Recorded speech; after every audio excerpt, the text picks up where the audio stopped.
L'instant diversité. Comprendre nos différences. On parle aujourd'hui beauté, shopping et regard de l'autre. Comment se passe le quotidien quand on ne voit pas ou quand on ne voit plus? On accueille aujourd'hui Jenny pour en parler. Bonjour Jenny. Bonjour Véronique.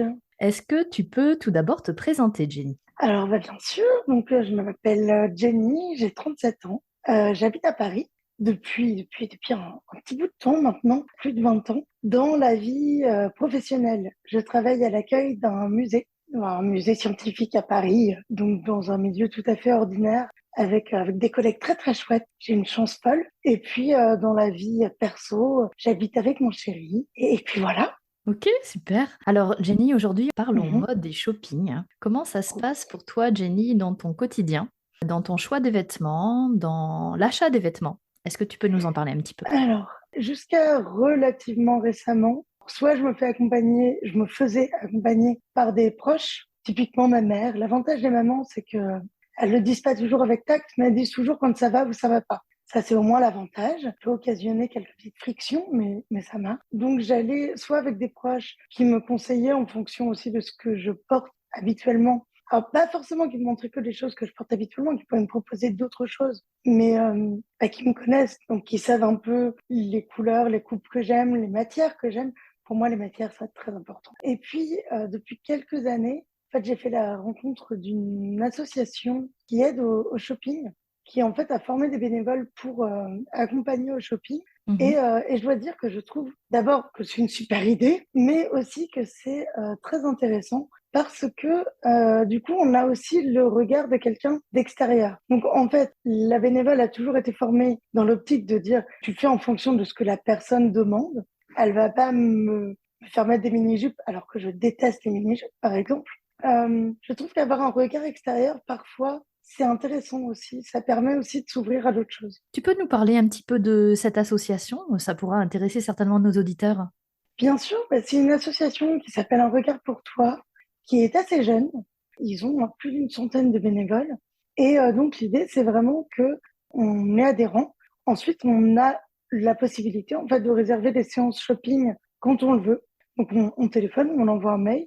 Les responsables de l'association font très attention à essayer de trouver les gens avec qui ça peut coller. Même au point de vue caractère, pas nous mettre bien avec qui on s'entendra pas.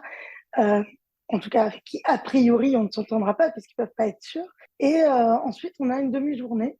Dans mon cas, je vous ai dit que j'étais pas du matin, donc généralement une après-midi, pour aller faire du shopping. Alors ça peut être dans un magasin précis, ça peut être juste pour aller regarder un peu ce qui se fait, ce qui existe. Voilà. Et je trouve vraiment l'idée super intéressante. Très intéressant. Je pense que ça va intéresser beaucoup de personnes. Et finalement, c'est gratuit également? Oui, c'est gratuit. Il y a une petite adhésion qui est de 10 euros, je crois, à D'accord. l'année. Mhm. Et ensuite, c'est illimité. Donc, lorsqu'on ne bénéficie pas de ce type d'accompagnement, par exemple, lorsque tu Mhm. vas en boutique, est-ce que tu Oui. as déjà été confronté à un manque d'accessibilité et à contrario, qu'est-ce que c'est qu'une boutique mode accessible pour toi? Alors, oui, j'ai déjà été confrontée à des manques d'accessibilité. En fait, d'une manière générale, je dirais que les boutiques mode ou autres, hein, mais les boutiques, c'est pas l'endroit le plus simple à appréhender pour une personne qui ne voit pas. Donc, en fait, on a généralement besoin d'aide humaine, de demander l'aide d'une personne du magasin. Très souvent, ça se passe bien. Maintenant, il y a des magasins où ils sont en petits effectifs, ou tout simplement, où en fait, ils veulent pas.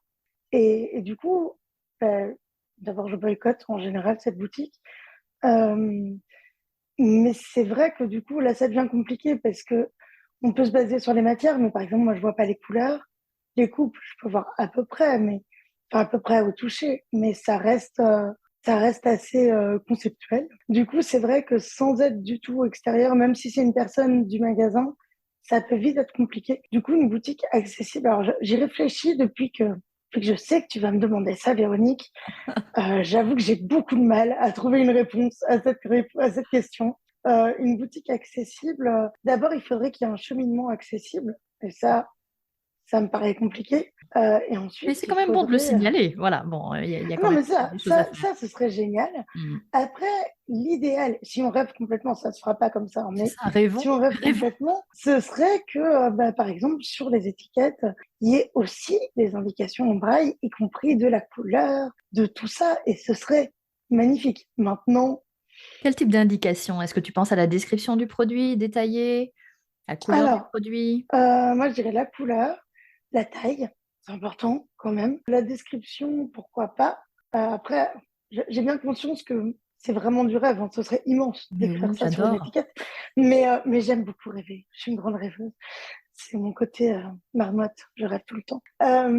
Du coup, effectivement, une petite description. Mais en fait, ça s'arrêterait pas là parce que de toute façon, quand vous essayez un vêtement dans une cabine d'essayage, bah, vous vous regardez dans une glace. Nous, non. Du coup, il faut quand même avoir un retour visuel pour savoir si ça nous va. Il suffit pas qu'on se sente bien dedans. Et du coup, là, on n'a pas trop le choix que d'avoir des yeux pour nous le dire. Donc, il faut la personne extérieure, la conseillère de Je vente, la pense. vendeuse ou C'est quelqu'un ça, de proche. exactement. Quelqu'un de proche ou quelqu'un, effectivement, comme je disais tout à l'heure, je vais dans le magasin, je demande un coup de main. Franchement, la plupart du temps, j'ai pas eu de problème. Mais ça arrive.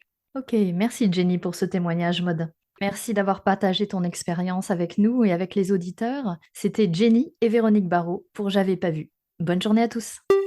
Comprendre nos différences. C'était l'instant diversité.